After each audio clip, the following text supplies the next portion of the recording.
थलगम।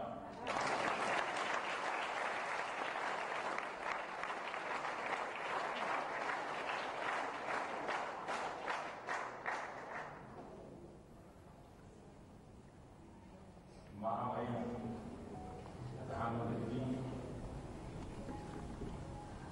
उपस्थित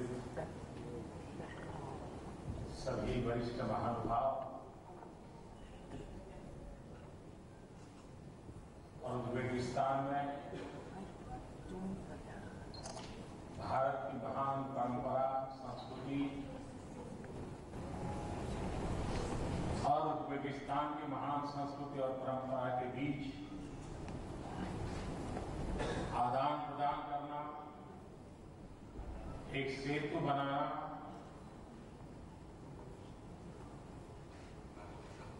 इसका जो अविरत प्रयास चल रहा है, उसके साथ जुड़े हुए आप सभी महानुभावों का मुझे आज दर्शन करने का अवसर मिला है।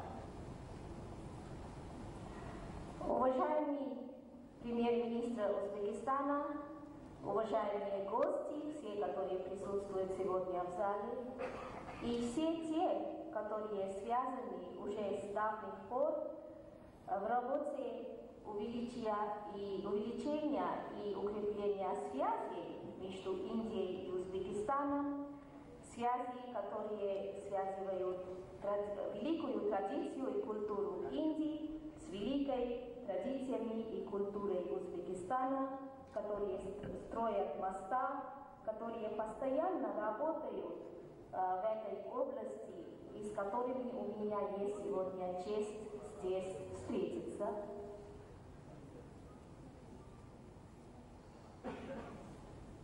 यहाँ पर जो सांस्कृतिक कार्यक्रम प्रस्तुत किया गया, उज्बेक की बेटियों ने किया और मैं देख रहा था कि उन्होंने सिर्फ प्रैक्टिस नहीं की है, एक प्रकार से साधना की है और उत्तम प्रदर्शन। सिर्फ उनके हाथ पैर नहीं हिल रहे थे, उनका मन मंदिर भी डुल रहा था, ऐसा मैं अनुभव करता था।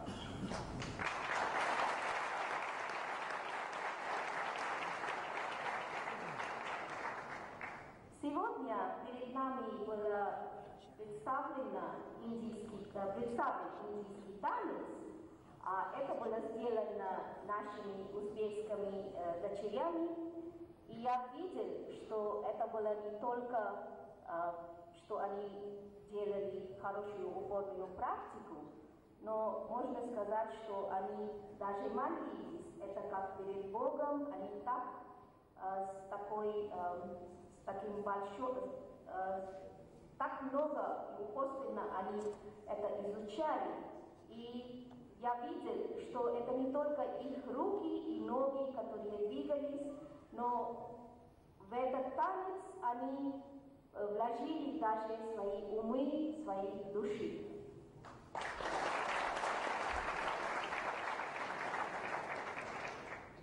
कल मेरी प्रधानमंत्री जी और राष्ट्रपति जी के साथ बहुत विस्तार से बातें हुई। कल हम जब रात को खाना खा रहे थे, उन्होंने संगीत की योजना की थी। इंस्ट्रूमेंट तो सारे वेस्टर्न थे, लेकिन बहुत अच्छे प्रयत्न करके वहां भारतीय गीतों को प्रस्तुत करने का बड़ा सफल प्रयास उन्होंने किया। तो मैंने राष्ट्रपति जी को बधाई दी और मुझे आश्चर्य हुआ कि राष्ट्रपति जी को हर गाने के विषय में मालूम था।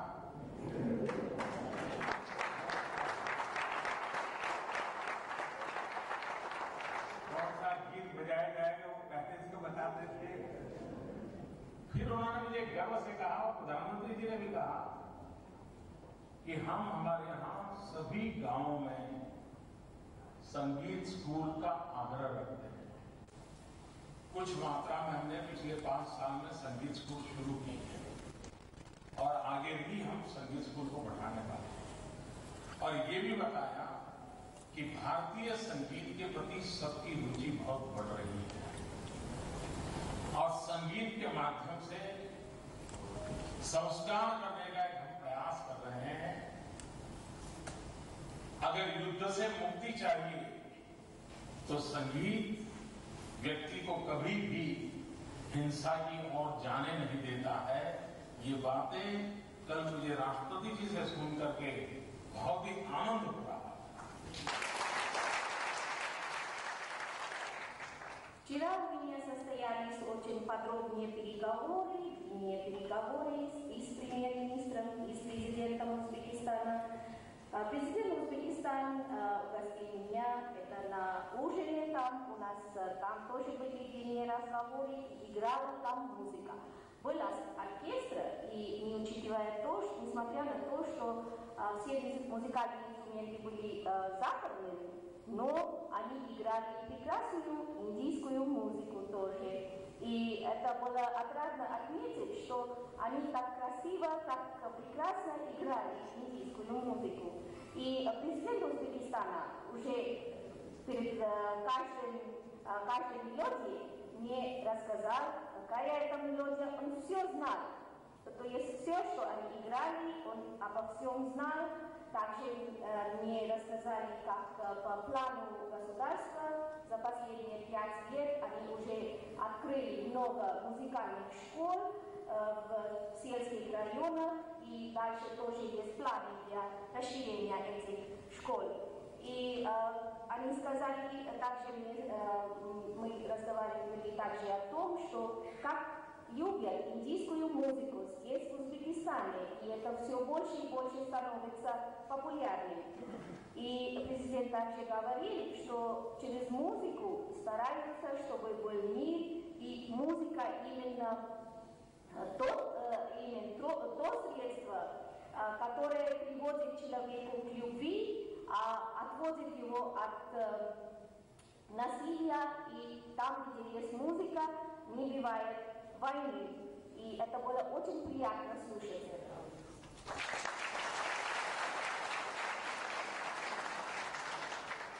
व्यक्तित्व के विकास के लिए अनेक पहलुओं की चर्चा होती है। पर्सनालिटी डेवलपमेंट में अनेक बातों को सिखाया जाता है, लेकिन मैं मानता हूं कि पर्सनालिटी के डेवलपमेंट में भाषा की बहुत बड़ी ताकत है। आपको किसी और देश का व्यक्ति मिल जाए और आपकी भाषा में पहला शब्द अगर बोल लें तो आप देखेंगे बिना कोई पहचान, बिना कोई जानकारी आप एकदम उसके साथ जुड़ जाते हैं, खुल जाते हैं। ये ताकत होती है भाषा में। अगर कोई विदेशी व्यक्ति हम भारतीयों को मिले और नमस्ते बोलते तो ऐसा लगता है जैसे कोई अपना मिल गया।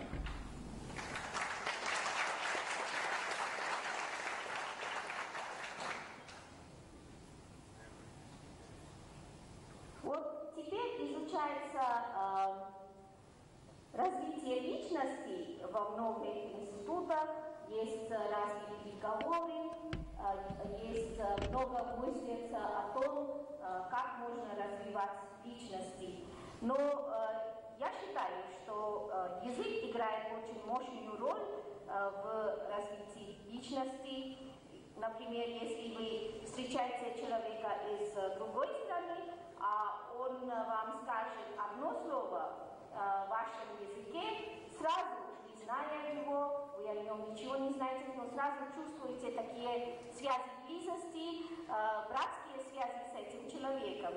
Если кто-то к нам подходит и говорит «намасте» на нашем языке, сразу такое чувство дружбы возникает в душе.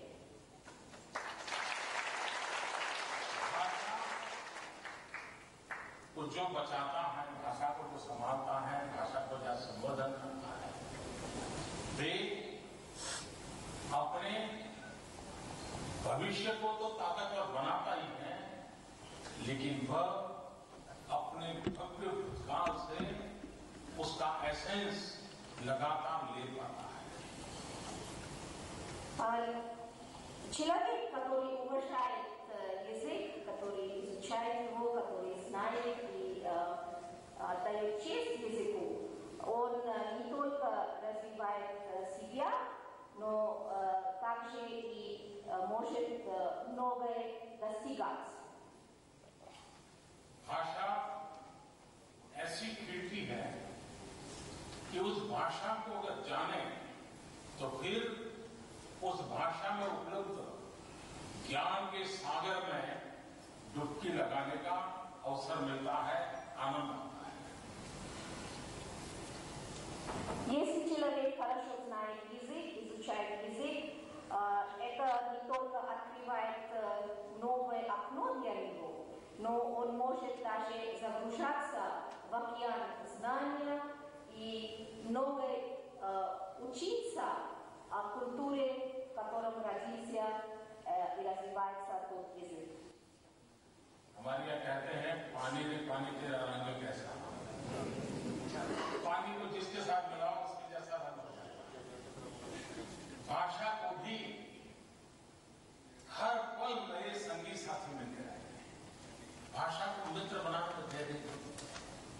भाषा उस हवा के झोंके जैसा होता है जो जिस बगीचे से गुजरे, जिस फूलों को स्पर्श करते हुए हवा चले तो हमें उसी की महक आए।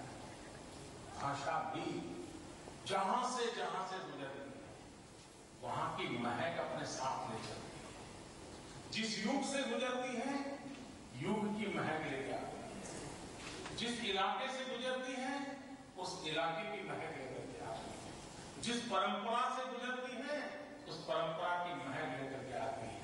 और हर महक एक प्रकार से जीवन के ऐसे बगीचे को सुशोभित कर देती है भाषा, जहां पर हर प्रकार की महक हम महसूस करते हैं।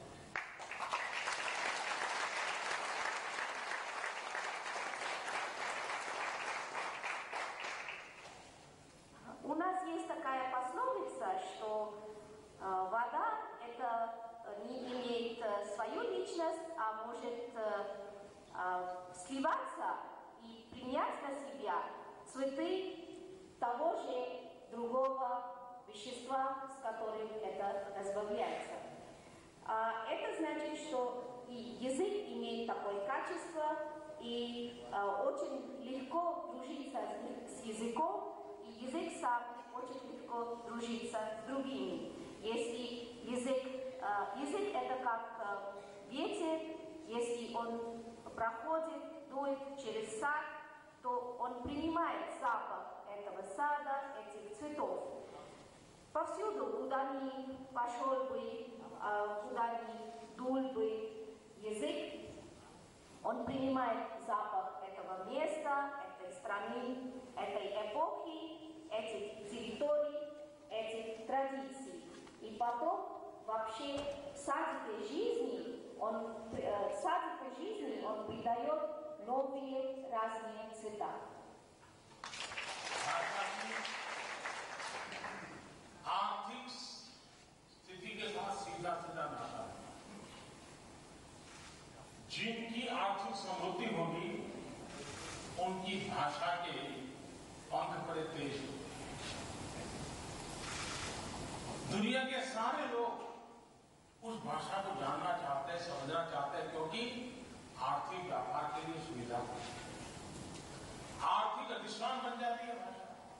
और मैं देख रहा हूं कि आने वाले दिनों में हिंदुस्तान की भाषाओं का महत्व बढ़ने वाला है, क्योंकि भारत आर्थिक उन्नति पर जैसे जैसे जाएगा दुनिया उसकी जरूरत है।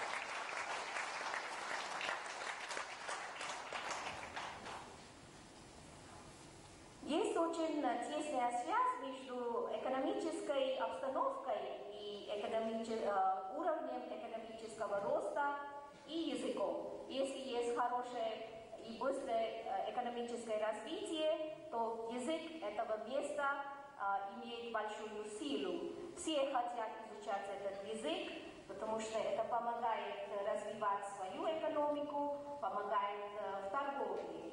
И я вижу, что в будущем важность индийского языка будет только расти, потому что как развивается экономика Индии, все захотят изучать индийский язык.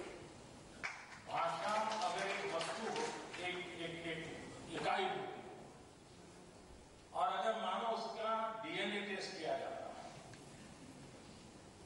तो मैं मानता हूं कि एक सबसे बड़ी चीज हाथ लगती कि भाषा का हृदय बड़ा विशाल होता है, उसके डीएनए से पता चलता है, क्योंकि भाषा सबको अपने में समावित कर देती है, उससे कोई बंधन नहीं होते, न रंग का बंधन होता है, न काल का बंधन होता है, न क्षेत्र विशेष का बंधन होता है। इतना विशाल हृदय होता है भाषा का, वो हर किसी को अपने में समाहित कर देती है, इंक्लूसिव है। Язык — это, если можно сказать, что это вещь, то это такая вещь, которая собирает в себя всех. Это не разделяет, это не имеет границ. Язык может всех с собой включить, является всех включательным звеном для разных наций, разных мест, и всех включает в себя. मैं एक बार रशिया के अस्त्राखान गया था। अगर मैं टी बोलूं तो उनको समझ नहीं आता, चाय बोलूं तो समझ आता, डोर बोलूं तो समझ नहीं आता था, द्वार बोलूं तो समझ आता था। इतने सारे, जैसे हमारे यहां तरबूज बोलते हैं, वाटरमेलन, वो भी तरबूज बोलते, यानी किस प्रकार से भाषा अपने आप में सबको समाविष्ट कर लेती है। आपके यहां भी अगर किसी को दुतार बजाता है तो हमारे यहां सितार बजाता है, आपके यहां कोई तंबूर बजाता है तो हमारे यहां तानपुरा बजाता है, आपके यहां कोई नगाड़े बजाता है तो हमारे यहां नगाड़े बजाता है। कितनी समानता है। इसका कारण है कि भाषा का हृदय विशाल है, वो हर चीज को अपने में समाहित करती है। И вот я вам расскажу. Я ездил в Россию, в Астрахань, а там, если я попросил бы на английском языке «ти», то никто меня не понял. А когда я говорил «чай», а у нас в хинди говорят «чай», все меня поняли. Если я говорил «дор» на английском, никто меня не понял. Но если я говорил «двор», это на языке хинди, то все меня поняли. Это по-русски это «дверь». И, например, еще есть это арбуз, на английском это watermelon, а у нас на языке хинди говорят «тарбуз». Так что мы видим так много схожестей между разными языками, и это все нас связывает. А у вас здесь, это вы говорите, играете на дутаре, а мы на ситаре. Вы на тамбуре, а мы на тамбуре. Вы на нагаре, а мы на нагаре. Так мы видим, что так много общего в наших обществах, в наших жизнях. А это все через язык, это именно язык нас связывает, у языка большая душа, большое сердце.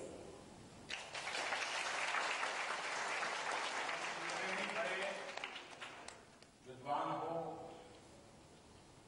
कितने ही बड़े भाषा शास्त्री हो, लेकिन ईश्वर हमसे एक कदम आगे होता है। हम हर भाषा का पोस्टमार्टम कर सकते हैं, उसकी रचना कैसी होती है, ग्रामर कैसा होता है, कौन सा शब्द क्यों ऐसा जुड़ता है, सब कर सकते हैं। लेकिन मानवीय की मूल संवेदनाओं को प्रकट करने वाली दो चीजें जो ईश्वर ने दी है, दुनिया के किसी भी भूभाग में नहीं है, किसी भी रंग के व्यक्ति को नहीं है, किसी भी युग के व्यक्ति को नहीं है। दो भाषाओं में समानता है, कोई फर्क नहीं। एक है रोना, दूसरा है हंसना। हर कोई रोने की एक ही भाषा है दुनिया में, हंसने की भी एक ही भाषा है, कोई फर्क नहीं है। और अभी तक कोई पंडित उसका व्यापन नहीं होता।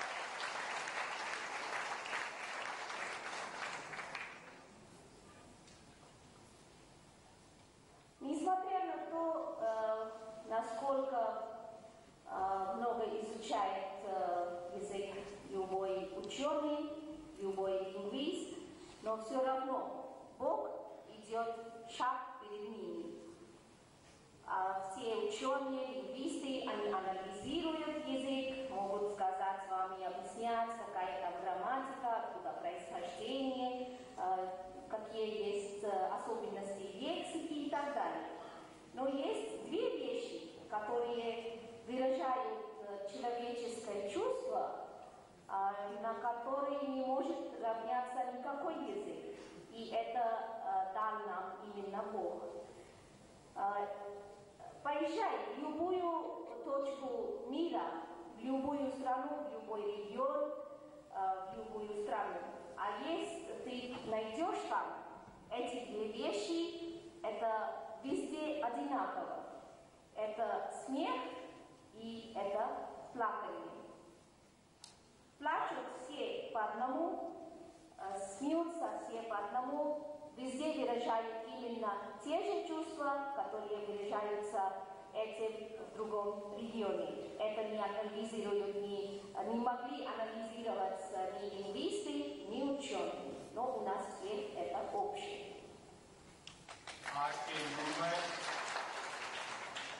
दो राष्ट्रों के संबंध सिर्फ सरकारी व्यवस्थाओं के तहत सीमित नहीं होते। दो राष्ट्रों के संबंधों की मजबूती की आधार पीपल टू पीपल कांटेक्ट होता है और पीपल टू पीपल कांटेक्ट का आधार सांस्कृतिक आदान प्रदान, एक दूसरे की परंपराओं को, इतिहास को, संस्कृति को जानना, जीना, ये बहुत बड़ी ताकत रखता है। आपकी ये प्रयास भारत और उज्बेकिस्तान के साथ पीपल टू पीपल कांटेक्ट बढ़ाने का एक बहुत बड़ा प्लेटफॉर्म है, बहुत बड़ा प्रयास है। ये संबंध बड़े गहरे होते हैं और बड़े लंबे अरसे तक रहते हैं। सरकारें बदले, व्यवस्थाएं बदले, नेता बदले, लेकिन ये नाता कभी बदलता नहीं है। जो नाता आप जोड़ रहे हैं आपके प्रयासों से, इसको मैं हृदय से अभिनंदन करता हूं।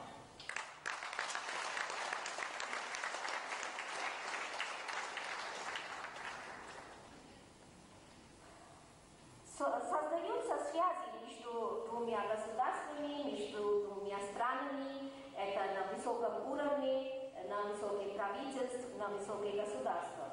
Но это только одна часть, а главное это то, что связывает двух народов. Это контакты между народами, это намного более важным, это связывает и традиции, и культуру, и искусство двух стран. Люди, народы двух стран изучают культуру друг друга, они видят, как они живут, они осваивают другую культуру. И именно вы этим теперь занимаетесь, и ваша эта попытка, ваша работа, это очень важная и является таким большой платформой для расширения наших связей. Это намного глубже и длится намного больше, чем связи на уровне государств. Власти могут изменяться, правительства могут изменяться, но то, что вы делаете, это работа на уровне народов. Я поздравляю вас с этим, с вашей большой работой. सेंट्रल एशिया की 500 देशों की यात्रा करने का सौभाग्य शायद ही एक साथ यात्रा करने का सौभाग्य बहुत कम लोगों को मिलता होगा। मुझे वो सौभाग्य मिला है और सेंट्रल एशिया की मेरी 5 देशों की यात्रा की पहली उज्बेकिस्तान की यात्रा से प्रारंभ हुआ। ये मेरा एक सार्वजनिक रूप से इस यात्रा का आखिरी कार्यक्रम है। मैं बड़े संतोष और गर्व के साथ कहता हूं कि यात्रा बहुत ही सफल रही है, लंबे अरसे तक सुफल देने वाली यात्रा रही है और आने वाले दिनों में भारत और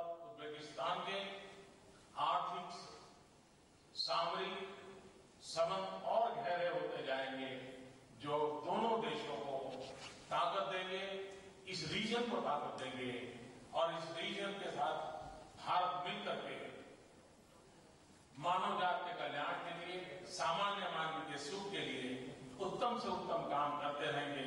इस विश्वास के साथ मैं फिर एक बार उज्बेकिस्तान के राष्ट्रपति जी का, प्रधानमंत्री जी का, यहाँ की जनता जनार्दन का और इस समारोह में इतना उत्तम कार्यक्रम बनाने के लिए मैं आप सबका अभिनंदन करता हूं।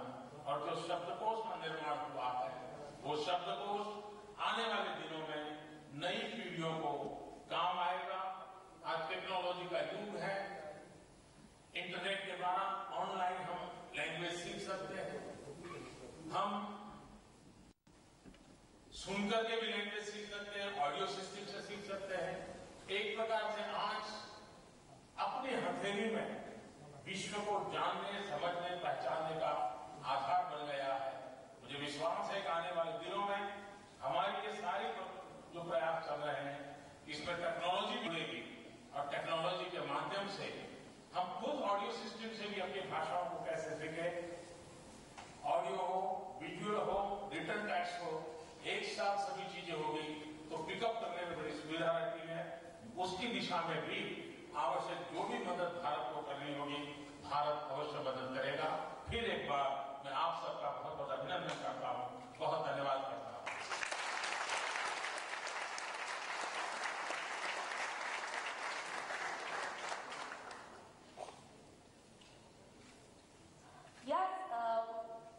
Как вы знаете, я езжу в 5 стран Средней Азии. Моя поездка в 5 стран этого региона. Это, я думаю, что мало кто имел возможность провести и выполнить такую поездку. А мне повезло, я езжу в 5 стран этого региона. Я начал свою поездку из Узбекистана. И это было, конечно, очень продуманный шаг. И сегодня я здесь присутствую. Это последнее мое общественное такое мероприятие. И я хочу вам сказать, что это отрадно отметить, что это было большое удовольствие. Я очень удовлетворен. И я горжусь тому, что я заканчиваю мой визит в Узбекистан, который был очень успешным. Я думаю, что это будет на длинный период в будущем давать нам прекрасные результаты. Мы будем в будущем развивать и наши экономические связи, стратегические, и более близкими станут наша культура. Все это углубление наших связей даст больше силы и нашим двусторонним отношениям, и вообще отношениям между Индией и этим регионом. И если мы можем, и когда мы будем вместе работать, это будет на благо всего человечества.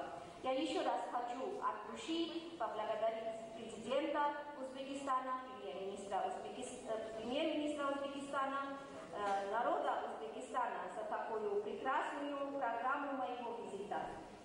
Сегодня мы здесь включили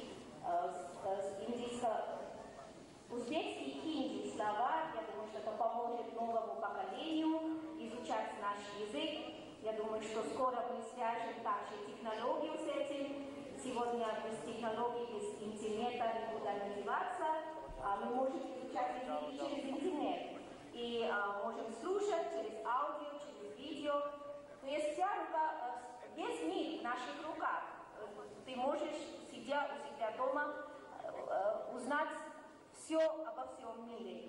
И в наших попытках, я думаю, что мы свяжем и технологию, и Индия готова всяческим образом помогать вам в этих попытках. Я хочу еще раз очень вас поздравить с вашими попытками и от души благодарю вас. खबरों की दुनिया में आइए, हमारे साथ कहीं भी और कभी भी जुड़िए। हम मिलेंगे फेसबुक पर, हम दिखेंगे यूट्यूब पर, हमें फॉलो कीजिए ट्विटर पर। खबरों के साथ बने रहिए रात दिन।